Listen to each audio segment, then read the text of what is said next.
O período neolítico ele se inicia com o surgimento da agricultura. Essa aqui é uma das maiores invenções da humanidade, né? Provocando uma verdadeira revolução no modo de vida do ser humano.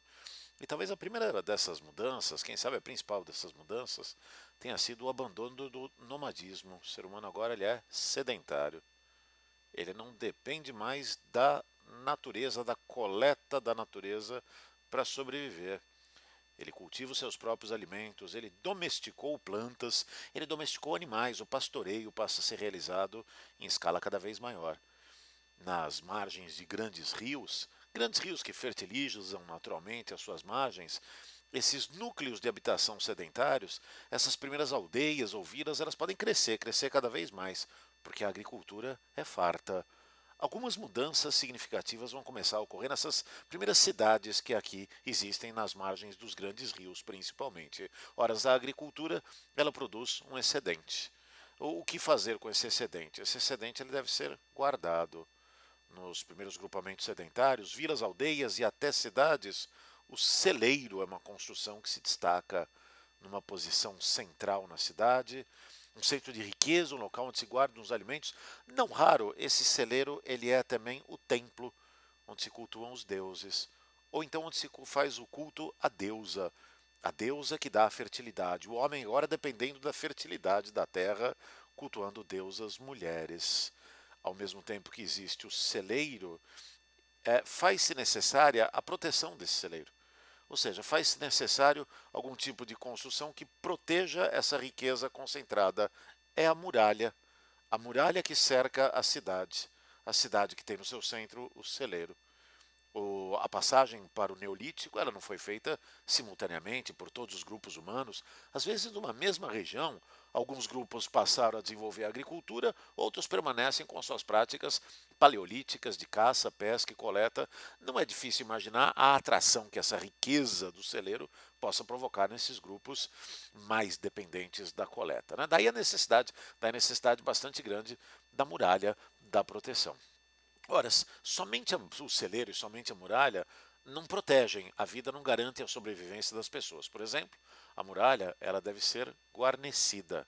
É necessário que existam soldados para guarnecê-la, ou seja, é necessário que no grupamento agrícola, sedentário, existam pessoas que se dediquem à prática das armas, que se especializem nisso. Elas não se dedicam exatamente à agricultura, mas elas se utilizam, elas sobrevivem graças ao trabalho dos outros na agricultura para garantir o seu sustento. E a sua função de soldado é fundamental para a sobrevivência do grupo. Sem a atuação dos soldados, não existiria a sobrevivência desse grupo de agricultores. O celeiro, por sua vez, ele para que ele possa funcionar adequadamente, ele precisa ser administrado. É necessário um corpo de administradores, guardiões do celeiro, pessoas encarregadas de controlar aquilo que existe no celeiro, aquilo que entra e aquilo que sai. Pessoas que devam ter um registro daquilo que existe no celeiro. Uma colheita só ocorre uma vez por ano, então é necessário que haja algum registro e não é difícil imaginar que esse registro, com o tempo, irá assumir a forma de uma escrita. Ora, ao longo desse período que vai de mais ou menos 10.000 a.C., com o advento da agricultura, até aproximadamente 4.000 a.C., com o surgimento da escrita, vai se desenvolvendo uma sociedade cada vez mais complexa. E esse conjunto formado pelos administradores do celeiro, pelos soldados que guarnecem a muralha, enfim, essas pessoas, eu repito, elas atuam e a atuação delas é fundamental para a sobrevivência do grupo. Elas não fazem agricultura necessariamente, mas elas precisam atuar para que o grupo sobreviva como um todo. Esse grupo de pessoas, ele começa a articular ou começa a caracterizar uma estrutura que vai ser conhecida como o Estado. Uma estrutura que depende da atuação de pessoas com funções específicas dentro da cidade. Um Estado que deve ter um chefe. Esse chefe pode ser talvez o soldado mais habilidoso, talvez o guerreiro mais habilidoso, ou então talvez esse chefe seja um sacerdote ligado à guarda do celeiro. Talvez esses administradores sejam sacerdotes que trabalham para esse sacerdote maior, o chefe do Estado. Observe a estrutura complexa que vai surgindo como um desdobramento da atividade agrícola.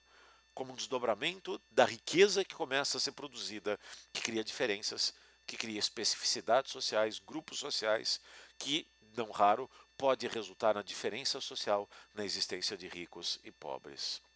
No final do período neolítico, quando nos aproximamos de 4.000 a.C., quem sabe 5.000 a.C., ou seja, quando ocorre o advento da escrita, efetivamente, ao mesmo tempo o ser humano ele começa a desenvolver técnicas metalúrgicas mais sofisticadas. É o início da idade dos metais.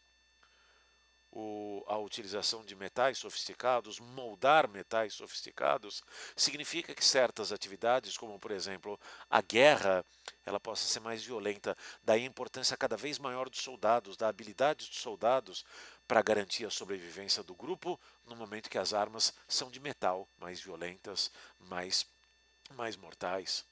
Ao mesmo tempo, o uso dos metais permite o desenvolvimento de produtos agrícolas mais sofisticados, a colheita é maior, o celeiro é cada vez mais abarrotado, mais administradores, mais riqueza, permitindo a prosperidade do grupo, acentuando as diferenças entre as categorias sociais, surgindo uma diferença entre ricos e pobres, e assim vai se consolidando o regime do Estado, dentro das primeiras civilizações do Neolítico.